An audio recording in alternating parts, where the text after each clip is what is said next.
자, 이번에는요, 이 시각에 가장 많은 관심 받는 뉴스, 만관유 코너입니다. 자, 전해주실 이현웅 아나운서 스튜디오에 나오셨습니다. 안녕하십니까? 네, 안녕하십니까. 이현웅입니다. 잘생긴 얼굴이 잘 안 보여요? 아마 화면 통해서 시청자분들께, 청취자분들께는 잘 보일 것 같습니다. 예. 아, 그렇군요. 근데 제가 못 보네요, 보니까. 예, 여기 화분이 하나 가려져 있네요. 그래요. 참, 이런 얘기 지금 할 시간 없네요, 보니까. 예. 시간이 짧아서. 자, 만관유 첫 번째. 뉴스. 도쿄 올림픽 관련된 소식 하나 준비했습니다. 예. 이 개최 여부에 대해서 뭐 여러 얘기가 나오고 있지만 예정대로라면 이제 7월 말에 개막을 하겠죠. 홈페이지를 한번 들어가 보면요. 예. 일본 지도가 나오는데 그 상단에 지금 조그마한 점이 하나 찍혀 있습니다. 아마 들으면서 예상하셨겠지만 예. 이 독도를 표기한 건데요. 그래요. 전 세계인이 볼 수 있는 곳에 다시 한번 독도를 일본 영토로 나타낸 겁니다. 예. 우리 평창 동계올림픽 때는 이거 표시 없지 않았나요? 그렇죠. 원래 이제 처음에 있었다가 예.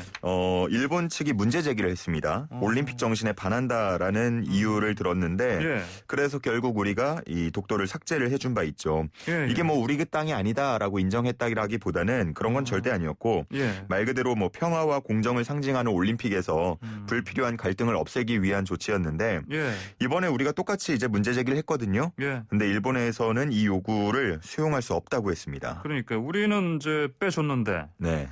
이 일본에서는 안 빼겠다. 그렇죠. 점이라도 찍겠다. 좀 뻔뻔하다는 생각이 들죠. 예.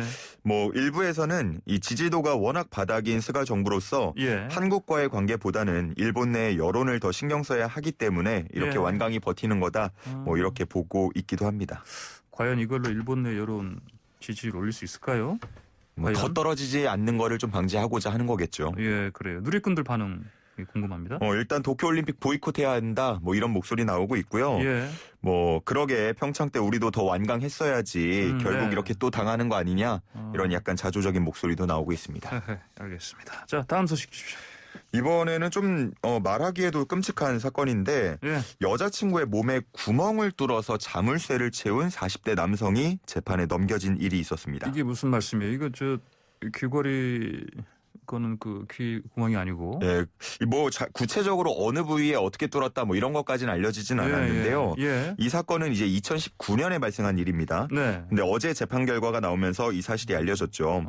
남성과 여성은 2012년부터 한 7, 8년 정도 연인 관계로 지낸 것으로 알려졌는데 예. 이 여성이 지적 능력이 한 10살 정도 지적 장애를 갖고 있었다고 합니다. 예. 이 끔찍한 범죄를 저지른 이유는 여자친구가 과거에 만났던 남자를 다시 만나는 것 같다고 의심했기 때문이었습니다. 아, 그래요. 이게 선고는 어떻게 나왔습니까? 특수상해 그리고 장애인 복지법 위반 혐의로 기소된 남성에게 징역 1년이 선고됐는데요. 예.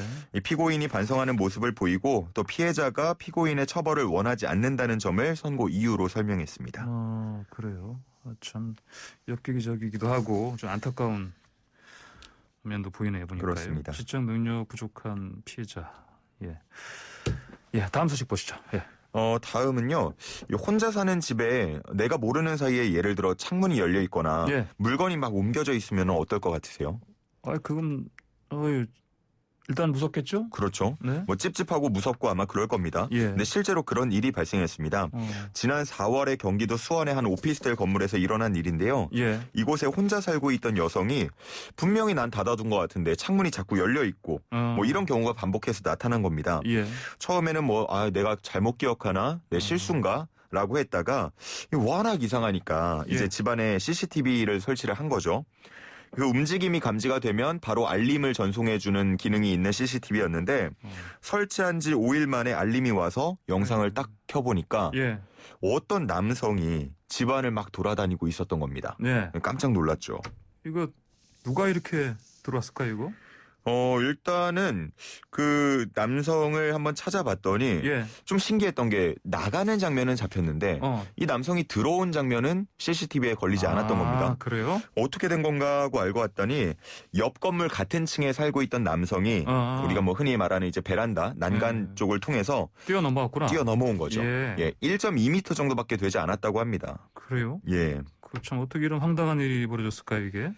일단은 남성이 좀 더 황당한 건 예. 구속되지 않았다는 점인데요. 그래요? 경찰 조사에서 뭐 술에 취해서 예. 들어갔다. 단순 호기심이었지 뭐 성폭행이나 절도 같은 걸 하려는 의도는 아니었다. 하하. 이렇게 진술을 했다고 합니다. 여성 입장에서는 이게 납득이 되겠습니까? 납득이 안 되죠. 예. 심지어는 이 여성이 이거 무단 침입 처음 아닙니다. 예. 상습적이었습니다라고 말을 했지만 경찰은 CCTV에 녹화된 그 한 건에 대해서만 주거 침입 혐의로 검찰에 불구속 송치했습니다. 여성은 결국은 납득도 힘들고 일상생활도 힘들어져서 예. 이사를 갔다고 합니다. 아이고 이사까지 가야 됐던 그런 상황이었네요 보니까. 다음 소식 주십시오. 예, 지난 13일부터 도로교통법 개정안이 시행되면서 전동 예. 킥보드를 탈 때 뭐 면허가 필요하고요. 네네. 또 헬멧도 반드시 착용하도록 했죠. 그렇죠. 그 이후에 좀 어떠세요? 저는 제가 느끼기에는 확실히 길거리에 킥보드 타고 다니는 사람 많이 준 것 같거든요. 줄어든 것 같은데. 그렇죠. 그러니까. 예. 근데 이에 대해서 이제 공유 킥보드 업계가 예. 규제에 대해서 성토하고 있습니다. 아 그래요? 왜냐하면 일단 기본적으로 그 영업이 안 될 거 아니에요. 맞습니다. 한 50% 정도 이용자가 급감했다고 하는데요. 그래요. 그래서 예. 관련 업계가 이제 어제 간담회를 열고 다양한 이야기를 나눴습니다. 여기서 나온 얘기들을 좀 보면 예. 일단 킥보드와 같은 우리가 말하는 퍼스널 모빌리티입니다. 예. PM이라고 줄여서 부르는데 네. 전용 면허가 신설돼야 한다. 이런 의견도 나왔고요. 예. 또 헬멧 착용에 대해서도 자전거와 동일 수준으로 조정할 필요가 있다라고 얘기했는데 자전거 같은 경우는 안전을 위해서 의무화가 되어 있긴 하지만 관련 단속과 처벌 규정은 없는 상태입니다. 예, 알겠습니다. 자, 오늘 만감 여기까지 하겠습니다. 네, 감사합니다. 네.